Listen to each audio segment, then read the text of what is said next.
বাবা এই নাও 200 টাকা। থ্যাংক ইউ বাবা। আর এই নাও তোর 50 টাকা। কি ব্যাপার, ও 200 টাকা দিলে আর আমার 50 টাকা দিলে কে? 50 টাকা দেবো না তো কি করবো? তোর টাকা দিলি তো তুই টাকা খাইয়ে ফেলিস। একটু ওকে দেখ।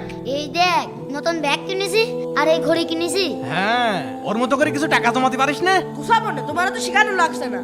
দাঁড়া, তোর ব্যাগও থাকবে না, তোর ঘড়িও থাকবে না। কোনে রাখছে রে? এই যে পাইছি, এর ভিতর ঘড়িও আছে। না থাকবে ব্যাগ, না থাকবে ঘড়ি, আর না আমার বাবার কাছে বোকা শোনা লাগবে। তোর জায়গা এখানে, তোর জন্য আমার কথা শোনা লাগে। আরে এত সুন্দর ব্যাগ এখানে কে ফেলে রেখেছে? আশপাশেও তো কেউ নেই, আমি বরং নিয়ে যাই। আরে আমার ব্যাগ কোনে গেল? বাবা আমার ব্যাগ, দেখি তোর ভিতর কি আছে। ব্যাগটা তো ভারী ভারী লাগছে। আরে এটা কি?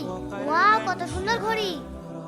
মিথিলা, স্কুলে যাবি না? হ্যাঁ স্কুলে যাবো, কিন্তু তোর মন খারাপ কেন রে? আমার ব্যাগটা হারিয়ে গিয়েছে। কিরে, এই ঘড়ি তুই কোথায় পেলি? এই ঘড়িটা এই ব্যাগের ভিতর পেয়েছি। দেখ তো, এই ব্যাগটা তোর নাকি? আরে এগুলো তো আমার। জানিস এটা রাস্তার মধ্যে পড়েছিল। মিথিলা, তুই এটা রেখে দে, যেহেতু তুই কুড়িয়ে পেয়েছিস। আরে না না, এটা তোর। আমি যদি তোর এটুকু উপকারই না করতে পারি, তাহলে আমি তোর কেমন বন্ধু হলাম? ঠিক আছে চল স্কুলে যাই। ঠিক আছে চল। বন্ধুরা, মিথিলার জন্য এই ভিডিওতে 20,000 লাইক চাই, তাড়াতাড়ি লাইক করে দিন।